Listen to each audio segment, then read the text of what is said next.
দেখুন, আপনার সন্তান পড়াশুনো করতে চায় না। কিন্তু আগে আপনার সন্তান পড়াশোনায় অত্যন্ত ভালো ছিল। তার মার্কস ভালো আসতো। আগে তার পড়াশোনায় আগ্রহ ছিল, কিন্তু যত দিন যাচ্ছে পড়াশোনায় তার আগ্রহ কম হতে দেখতে পাচ্ছেন।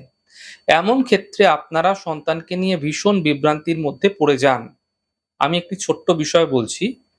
দেখুন, আপনার সন্তান যদি পড়াশুনো করছে না এবং আপনার সন্তানের জন্মছকে যে দশা চলছে, হতে পারে বুধের দশা, মঙ্গলের দশা, চন্দ্রের যেই দশা চলছে, সেই দশাপতি যে ঘরে নবাংশে বসে আছে, অর্থাৎ নবাংশে যে ঘরে দশাপতি বসে আছে, সেই একই ঘরে স্ফুট নবাংশের মধ্যে যদি কোনো উপগ্রহ, অর্থাৎ উপগ্রহ বলতে ধূম, ব্যতিপাত, পরিবেশ, ইন্দ্রচাপ, উপকেতু, কাল, মৃত্যু, অর্ধপ্রহর বা যমঘণ্টক বা মান্দি বা গুলিক, এই ১১টি যে উপগ্রহ বললাম, এর মধ্যে যে কোনো একটি উপগ্রহ যদি বসে থাকে না, তাহলে এর প্রভাব বৃদ্ধি পেতেই থাকবে। আপনি কোনোভাবেই রোধ করতে পারবেন না।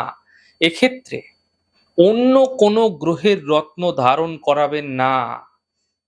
জেনে রাখুন, কোনো গ্রহের রত্ন ধারণ করাবেন না। শুধুমাত্র দশাপতি যেটি চলছে, সেই দশাপতি গ্রহের রত্ন ধারণ করান। সন্তানের শিক্ষাক্ষেত্রে আকস্মিক সুফল আপনারা দেখতে পাবেন। তবে সেই দশাপতি থেকে যদি পঞ্চম ভাব বা অষ্টম ভাবে চন্দ্রের সংযোগ পাওয়া যায়, এক্ষেত্রে সঠিকভাবে জন্মকুষ্ঠী পর্যালোচনা করে তবেই সেই রত্ন প্রতিকার দেওয়া উচিত। নচেৎ সমস্যা আপনার সন্তানের ক্ষেত্রে আরো বৃদ্ধি হতে পারে।